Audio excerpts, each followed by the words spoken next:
Народ без памет е народ без бъдеще. Рая от гастарбайтери. Държава с народ, който е загубил историческата си памет, бързо става територия. Пусто землище. Отворено за всякакви мераци. Без памет няма нация. Без нация няма държава. И затова Паисий и запали възраждането и освобождението именно с опазването на паметта. И да си помним историята вече не е само дълг. То е най-първа днешна потребност за народа ни, за нацията и за държавата. А може би най-незачетеното величаво събитие в българската история е Новоселското априлско въстание. То не е описано с дивния талант, с топлата страст и личните впечатления на Захари Стоянов. Малко от героите му оцеляват, за да разказват, а и Вилета не е особено атрактивен политически и новите политици след освобождението не ги води мерак да се притурят към онзи подвиг, както правят другаде. Новоселското въстание не е и толкова мащабно, колкото въстанието в Южна България, а и потушаването му не събужда такова голямо внимание в Европата. Но Новоселското въстание има изключително важно място в историята на България. Заради обявяването на Първата българска република, оцеляла 9 дни и останала в народната памет като републиката под Марагидик. Заради покъртителната саможертва, включително на 5 революционери от една къща, братята Драганови, Аврам и Иван, децата на Иван, Стояна и Илия, който после става знаменосец на въстанието, и братовчетин Васил Попиванов. Във въстанието загиват близо 700 души. От 1400 къщи половината са изгорени. Величаво и заради това, че е единствено в цяла България, само Новоселското въстание изпълнява решението на Георгиевския революционен комитет на въоръжена борба да бъде вдигнато цялото боеспособно население и да се обяви свободна територия. И заради това, че няма нито едно предателство. Заради жестоката разправа на турския башибозук с мирното население, поради което се говори за Северния Батак. Ама то в нашите учебници вече и за другия Батак не се говори. Но и заради изумителната роля на жените в това въстание. За тях непременно трябва да се чуе. Да се знае какво се случи в лето 1876, кога се потъпка и изгори ново село за народност и 110 души убити бидоха и заклани от турци-агарянци. Да помене их Господ Бог в царствием своем. Амин. Това е написала ръката на неназован съвременник в края на тази богослужебна книга, за да се знае и помни, а не да се забравя.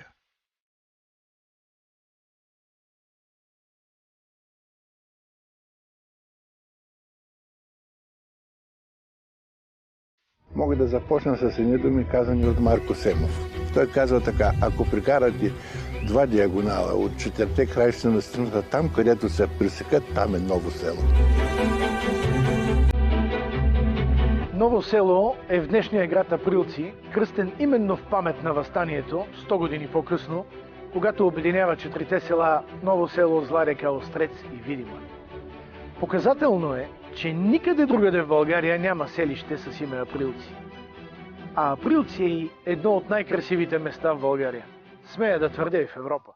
И аз се вълнувам силно, когато стъпвам по земите на дедите ми и ме боли от днешното безмилостно унищожаване на българската национална памет.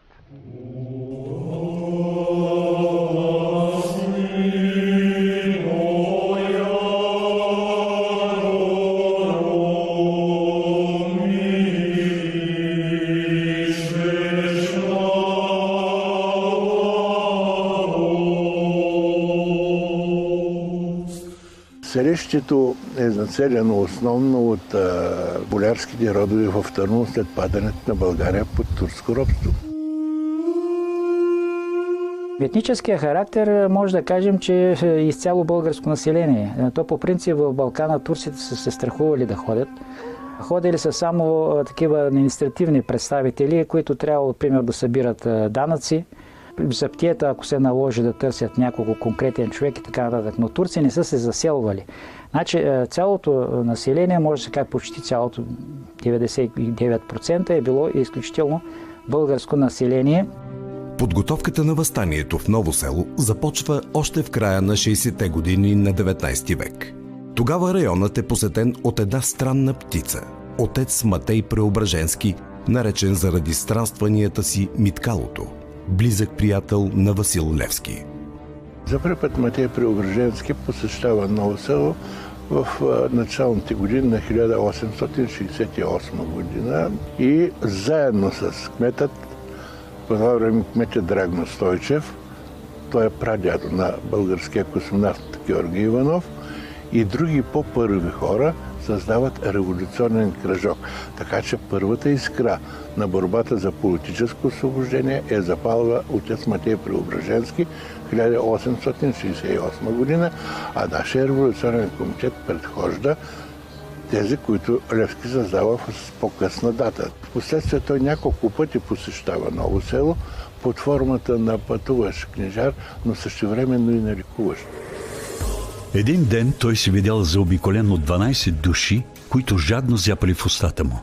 Той им четял и тълкувал въстанническия устав, как трябва да действуват, как да събират припаси и оръжие, как да увеличават числото на съзаклятниците и всичко да стои в тайна.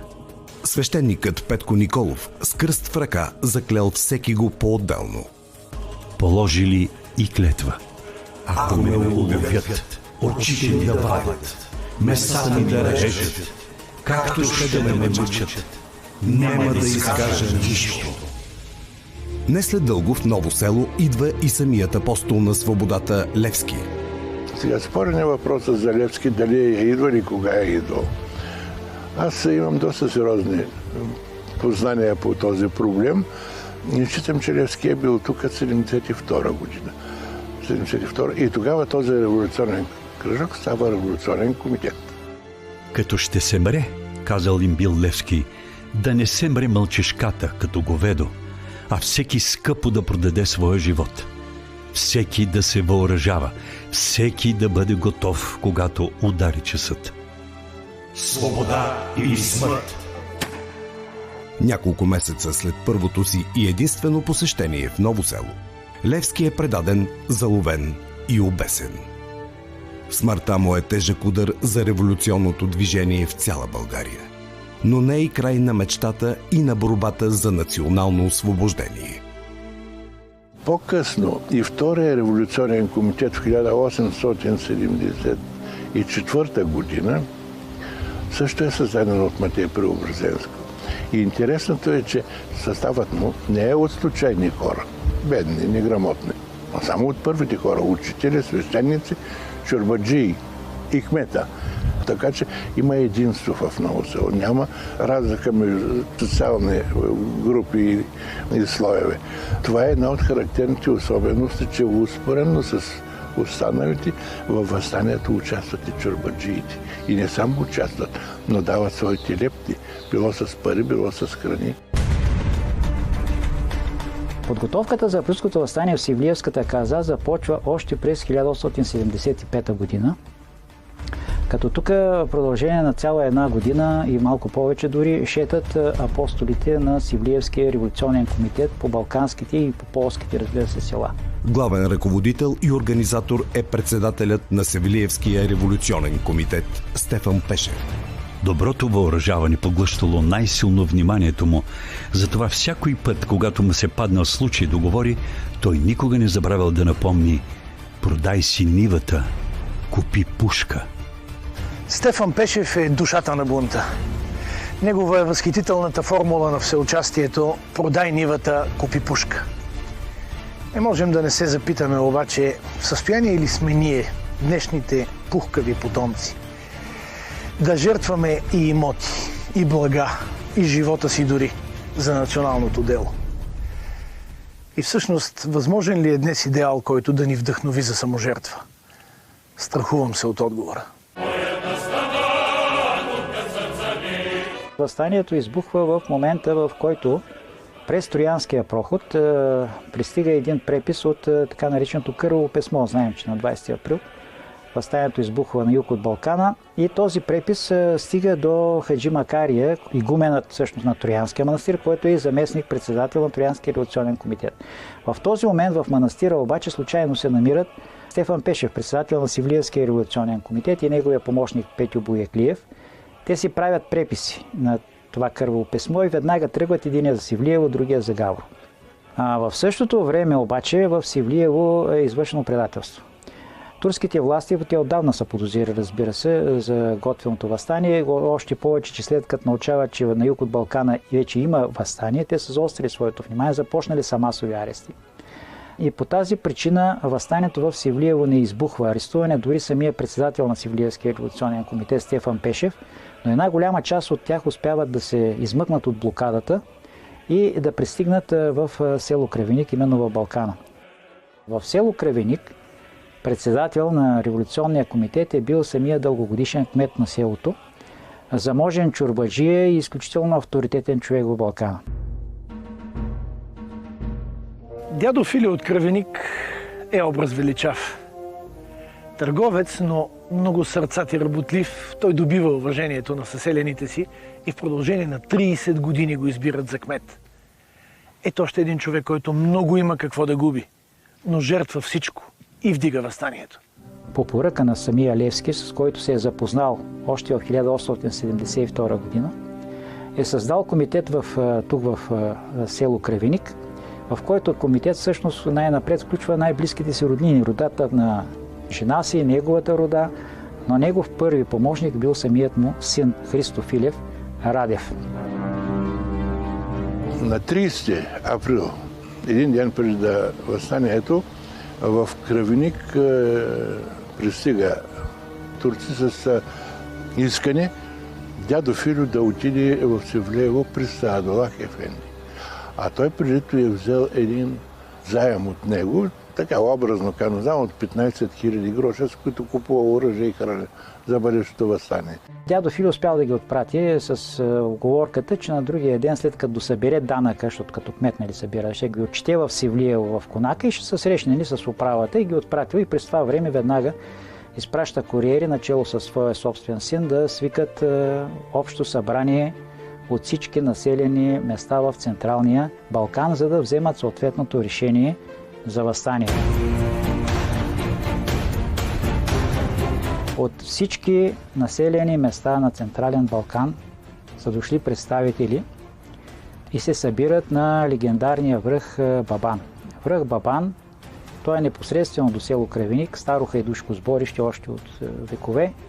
Бабан означава баща, т.е. закрилник. Оттам са тръгвали някога хайдутите, съответно хайдушките чети. След залавянето на Стефан Пешев, дядо Филио укрива в Кръвеник избягалите от Севлиево дейци. Заедно с тях на събрание на 1 май 1876 и тук на връх Бабан обявяват въстанието. На това събрание всъщност е присъствал и представителят на окръжния комитет Дончо Фишчиев, който държал едно пламенно слово. Събранието на връх Бабан заслужено е наричано Северното оборище. Тук се събират над 250 ратници от Кръвеник и махалите, от съседните Ново село и Острец, от Севлиевско. И след прочувствена реч на кмета на Кръвеник, Филио Радев, войводата, обявяват най-масовото в Северна България въстание срещу турската тирания.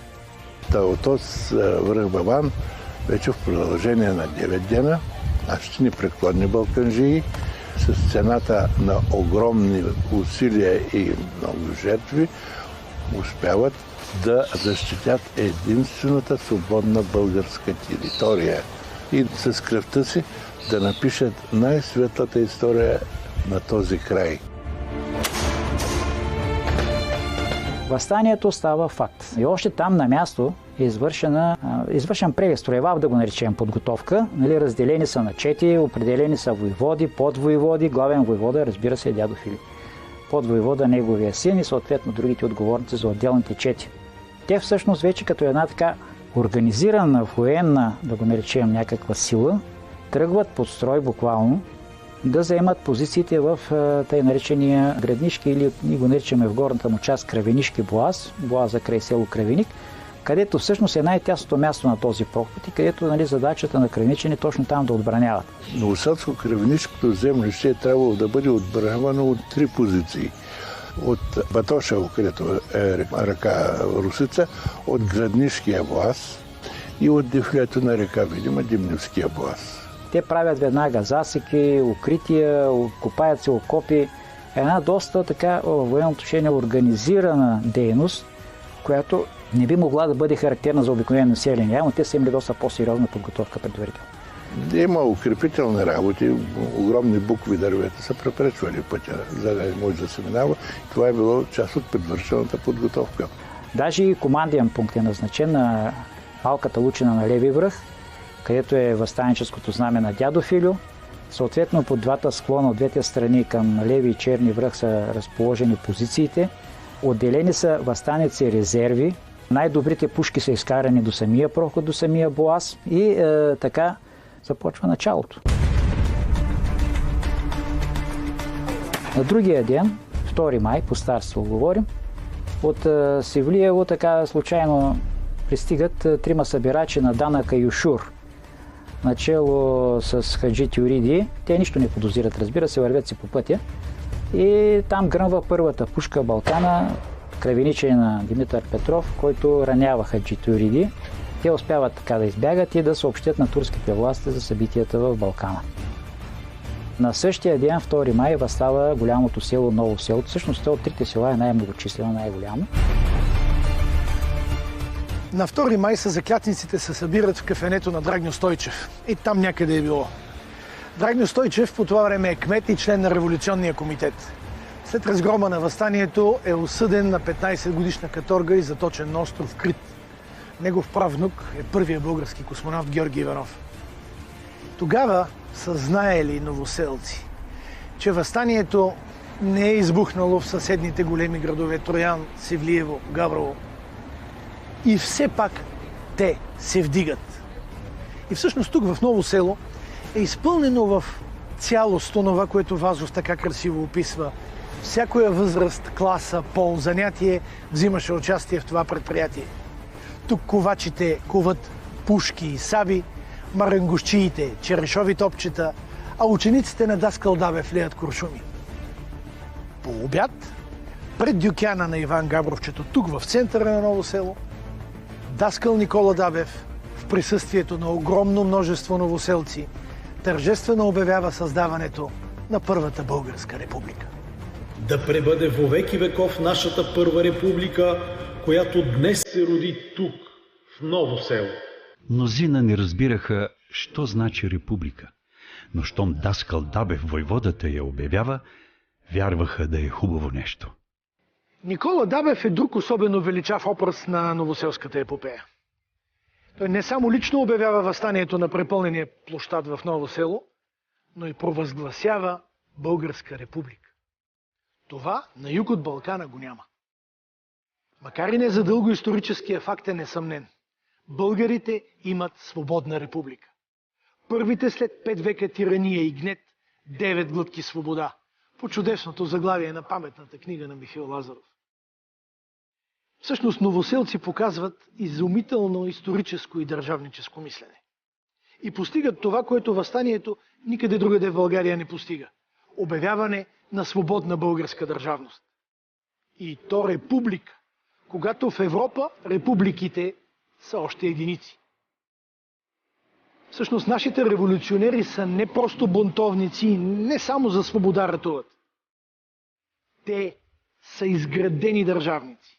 И за това обявяват в Ново село не просто свобода, а република. И веднага след освобождението във Велико Търново се приема Търновската конституция, която е най-демократичната за времето си в Европа.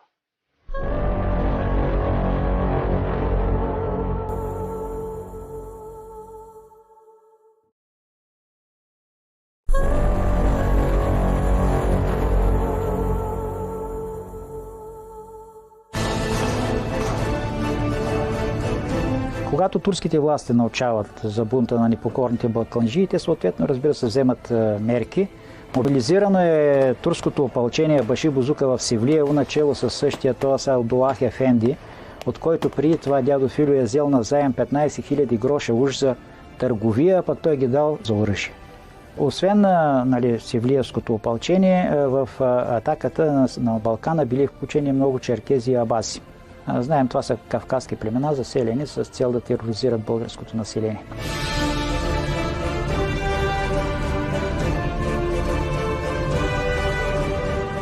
2 май. Откъм градница се появили около 300 баши бозука. Техният предводител, Хаджи Амас, викал: "Вие сте говедари и свинари, вървете си, не ви е работа." Говедарите обаче дали няколко залпа. Баши бозукът отговорил тоже с огън и се започнала една престрелка, която траяла до Икиндия. Убити нямало нито от едната, нито от другата страна. Сраженията започват едновременно и на Трития Боаза, но навсякъде атаките са отбити. И тогава обединеното вече командване турско решават да атакуват селата едно по едно. Защитата на двата боаза, основните позиции, Дебневския се осъществява от Баши Бозук и Черкес, събран от троянските села, от Аянин, на Дебневския Аянин, Мустафа Герджикулов. Докато на Севлиевския фронт, на Граднишкия боаз, е извикан от плевен специално Дели Деджипага.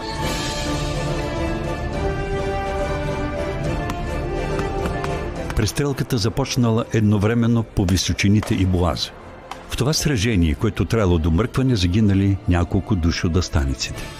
На другия боаз било тихо. Тоя ден сражения там не се водили. За разлика от следващия ден, 4 май, когато въстаниците на Дебневския боаз имали силно сражение, което траяло почти цял ден. Преди началото на битката, предводителя на близо 1000 души Баши Бозук Асан Помака се опитал да разубеди въстаниците, но не успял. И сражението започнало.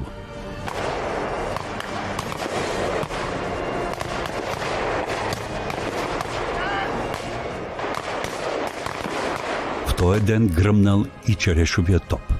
На второто гръмване се спукал. Въстанникът Марин Сяров изкарал на местност Маринска старците, жените и децата от близките махали и ги наредил на редове, като им дал да държат колове. С тая мярка той искал да внуши на башибозуците, че освен комитите, които се сражават, има и други, които стоят на почивка. Загинали от въстанниците 10-12 души, които вечерта били погребани на бържа в племената на Пенко Нищелката. Петко Плеов, както бил клан недоклан, го погребали не предал още Богодух. Турците дали много повече жертви. Натоварили убитите на коли и ги закарали до Дебнево и Врабево. Тия, дето били от по-далечните турски села, изгорили в плевната на Марин Пенков. Този паметник баща ми показа още преди да ми покаже Ботев връх. Той е построен още през 1885 година и е един от първите след освобожденски паметници въобще в България. Но е построен не от признателната свободна българска държава, а от участника във въстанието Матьо Радил в памет на 142 човека, загинали в сражението против турския Башибозук, именно тук в Новоселския боаз. Предварително по планът на Георгиевския революционен комитет на Ново село е дадено особено значение. В спомените на Христо Иванов Големия, член на Георгиевския революционен комитет, четем, че планът предвиждал следното.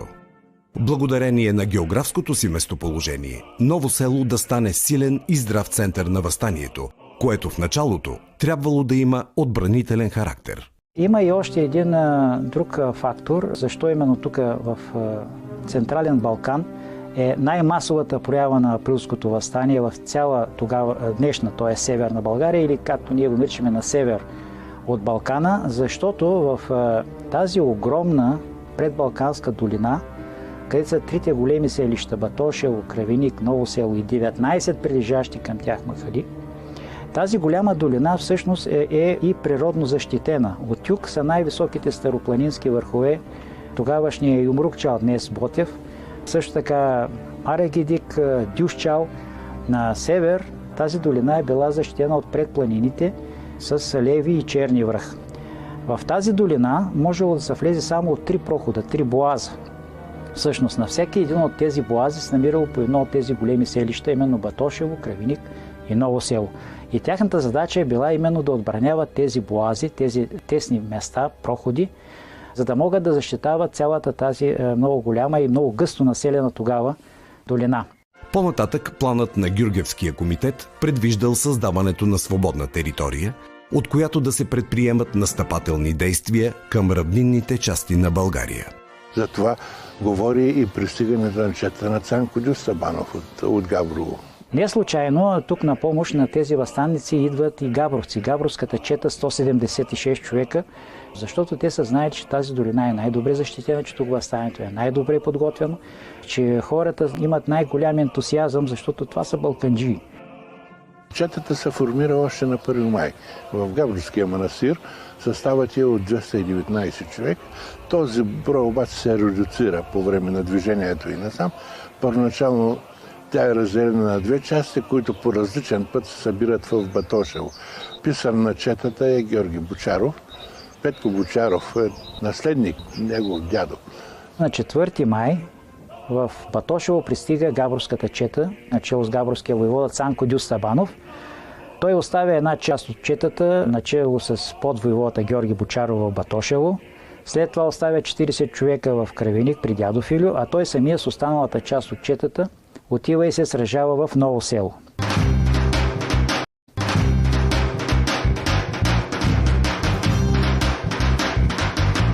На 5 май вечерта пристига в Ново село. И то тържествено пристигане. Сега, според спомена, е имало и музика на площада. И селяните са виждали, със своя наивитет, може би пък и не сам наивитет, че това са представителите на новата революционна власт. Посрещали се и като такива. И точно на 5 май Ново село вече представлява център и столица на свободна българска държава с двамата си съседи Батошево и Кравеник. 6 май, четвъртък.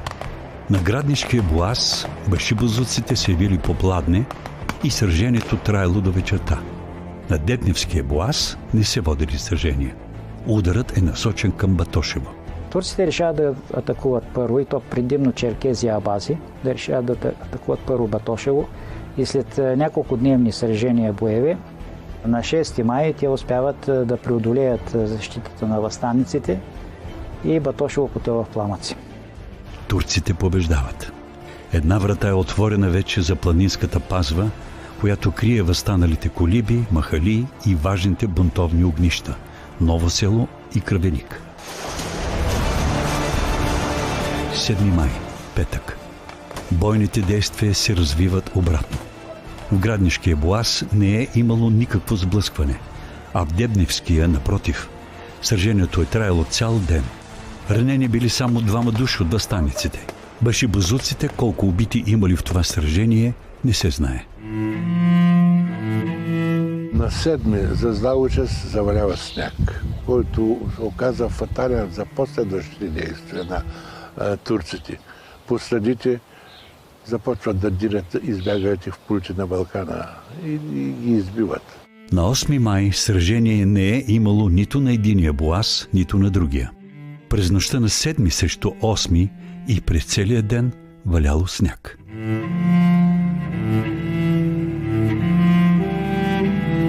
Дядо Филю отбива няколко атаки, няколко дена подред, но на 9 май в гръб го удрят тези черкези, абази и башибозука, които вече са превзели Батошево. И поставян между двата огъня, дядо Филю съответно взема изключително важно държавническо решение. Той освобождава въстаници от дадената пред него клетва, за да могат да спътят жените и децата от Кравеник, да ги отведат нагоре в полите на Балкана, а той самият, с една малка част от хората, остава да отбранява, да могат да се изтеглят. Синът му Христо Филев с останалите оцелели защитници отива да се сражава в помощ на новоселци в Дебневския блаз, които все още са се държали. В тази къща свещеника на Кръвеник заклева участниците в Кръвенишкия революционен комитет. И местните хора още разказват зловещата съдба на дядо Филио, който след разгрома на въстанието на 17 май е убит, главата му е отсечена и е занесена за разпознаване в Севлиево, след което е хвърлена в нужника на конака. След освобождението новоселеца Драгньо Стойчев я погребва по-християнски в църквата Света Троица в Севлиево.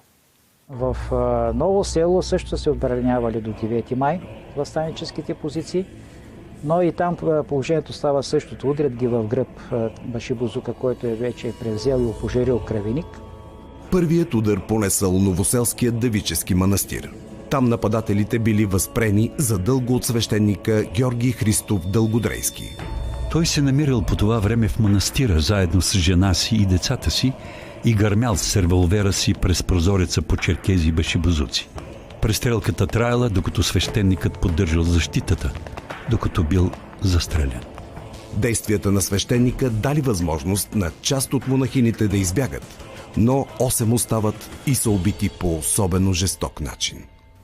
Новоселското въстание е поредица от изумителни актове на човешка саможертва, каквито по това време в Европа почти никъде няма. И Новоселския монастир е едно от най-светите места на България. Но и то на път да бъде забравено.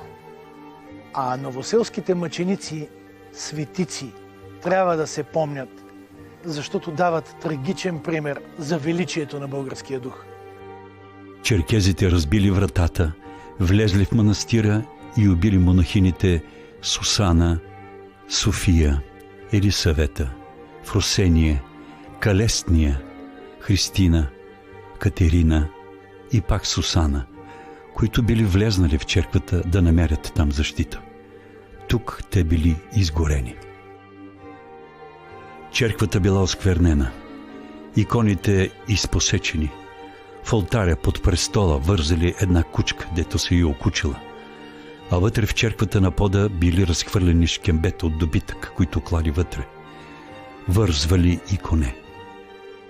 Поругават икони, извождат очите на свети. Каквото е ценно и могат да го вземат, останалото го изгарят. Този малък параклис в двора на манастира единствен е оцелял от онова време. И по вратата му още личат дупките от куршуми. Новоселските мъченици за вярата и свободата, заедно с тези от Батак, са канонизирани от Българската православна църква едва през 2011 година. Но е добре, че беше направено, защото българската душевност, по непознат в Европа начин, съжителстват в единна святост – вестителите на вярата и героите на свободата. И си мисля, че целият ни 5-вековен подвиг може да бъде разбран добре и само през тези две думи – вяра и свобода. След падането на манастира, трагедията е голяма. Селището е подпалено, населението е принудено, минуто население, жени, деца, старци, да търси приют и спасение в подстъпите на Балкана. И тук вече се проявява с героизма си, заедно с останалите въстанници, които прикриват бягащото население, тъй наречената новоселска райна княгиня Стоянка Драгановска. Заслужава да се отбележи юнашката постъпка на Стояна Драгановска, братова щерка на Аврам Драганов, която с пушка в ръка постоянно гърмяла назад към преследващите ги турци и по този начин дала възможност на голяма група бегалци да се доберат до спасителната Стара планина. Това е местността Маринска, където се провежда последното сражение на новоселското въстание преди въстаниците да се оттеглят високо нагоре в Балкана. Тук именно Стояна Драгановска със своята пушка часове наред стреля и спира турския башибозук, за да могат да избягат новоселци нагоре. Наричали я Нишанджийката. Аз си мисля, че няма друга такава жена в нашата национална епопея. и мисля, че тя безусловно заслужава слава като на Райна княгиня и не е пресилено да кажем, че е по-голям герой и по-вдъхновяващ образ. Че и цялата й рода, баща, чичо, братовчеди, всички загиват във въстанието. И Стояна няма нито един паметник в свободна България. И нейна снимка не е запазена, въпреки че доживява до освобождението. Има само едно възхитително художествено платно. Големи зверства са извършени от турците тук. Например, тук са разпарени жени, бременни жени, за да се види какво е отрочено. Дали е от мъжки или от женски род. И то не е една. Не е една. Това е паметника на Кольо Матеев, оръжейника на Новоселското въстание. Той сам изковава камите и сабите на въстанниците. След погрома на въстанието е заловен от турския башибозук и тук, на това място, те му отрязват носа, ушите и ръцете. Новоселския балканджиово. По същия начин е убита и майката на курерът на Новоселските въстаници Марин Сяров. В този ден, на 9-ти, убили тия, които не могли да избягат от старост, болест или други някакви причини. Тая цялата голяма долина била обхваната от пламъци, заривата дни наред. И равносметката е много така страшна. 265 убити мъже, жени и деца, над 650 опожарени къщи, 3 училища, 3 манастира, църкви и така нататък. В опита си да търсят спасение, около 400 жени и деца преминават Балкана и се явяват в поляните над Калафер, търсейки съдействие и помощ от местните хора. Те им отказват под предлог, че турските власти са им забранили. Тогава част от турците от Калафер отиват в районът, където се намират новоселци. Безчинствали се, знаете в какво, особено те се задоволявали, те са страсти, техните страсти, сексуални и други, но накрая заделят 40 най-хубави момичета. Каквото са правили, един Господ знае, и след това ги затварят в една плевня с слама, заключват всички врати и ги изгарят. Зверствата трябва да се помнят, за да не се повтарят. И не, това не е безцелно ровене в костите на мъчениците, нито патриотарско натякване за драмите и безчинствата. Още по-малко, както сега е модерно да се казва, език на омразата. Опазването на националната памет не е нито шовинизъм, нито национализъм или ксенофобия. Само живата историческа памет може да бъде основа на истинска толерантност. Обезродяването не е нито демокрация, нито модерност. То е самоунищожение. Левски не увисна на бесилото, Ботев не посрещна куршума, новоселските мъченици не бяха изклани, за да забравим миналото си в нефелна, глобалистична омая. Нито пък за да мразим някого. Истинската историческа памет не отглежда омраза, а мъдрост.